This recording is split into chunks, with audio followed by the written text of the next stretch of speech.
Genesis 14. At this time, Amraphel, king of Shinar, Arioch, king of Ellasar, Kedorlaomer, king of Elam, and Tidal, king of Goim, went to war against Bara, king of Sodom, Bersha, king of Gomorrah, Shinab, king of Admah, Shemeber, king of Zobim, and the king of Bela, that is Zor.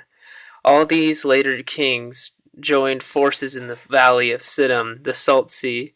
For 12 years they had been subject to Kedorlaomer, but in the 13th year they rebelled. In the 14th year, Kedorlaomer and the kings allied with him went out and defeated the Rephaites in Ashtaroth, Karnaim,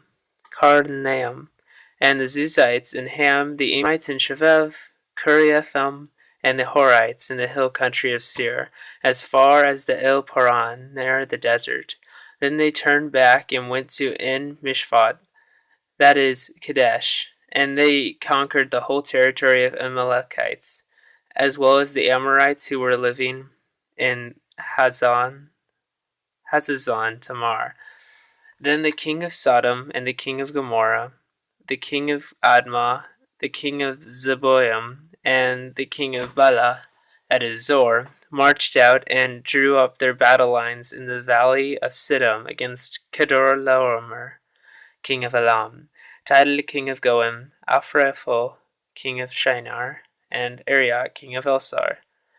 4 kings against 5. Now the valley of Siddim was full of tar pits, and when the kings of Sodom and Gomorrah fled, some of the men fell into them, and the rest fled to the hills. The 4 kings seized all the goods of Sodom and Gomorrah and all their food, then they went away.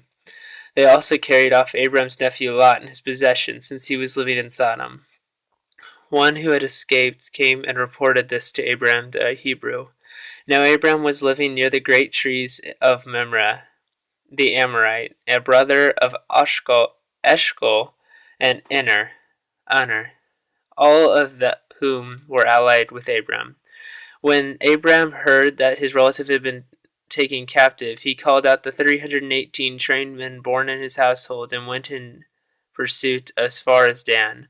During the night, Abram divided his men to attack them, and he routed them,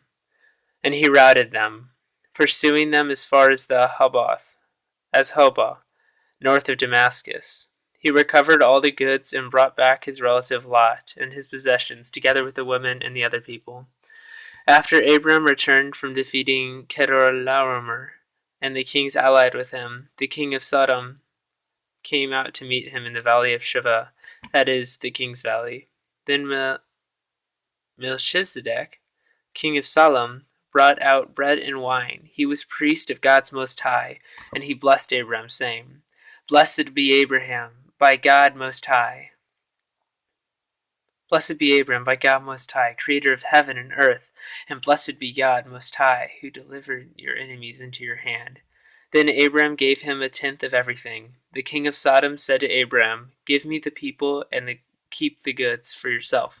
But Abram said to the king of Sodom, I have raised my hand to the Lord, God Most High, creator of heaven and earth, and have taken an oath that I will accept nothing belonging to you, not even a thread or the thong of a sandal, so that you will never be able to say, I made Abram rich. I will accept nothing but what my men have eaten, and the share that belongs to the men who went with me, to Aner, Eshcol, and Mamre. Let them have their share. End of Genesis chapter 14.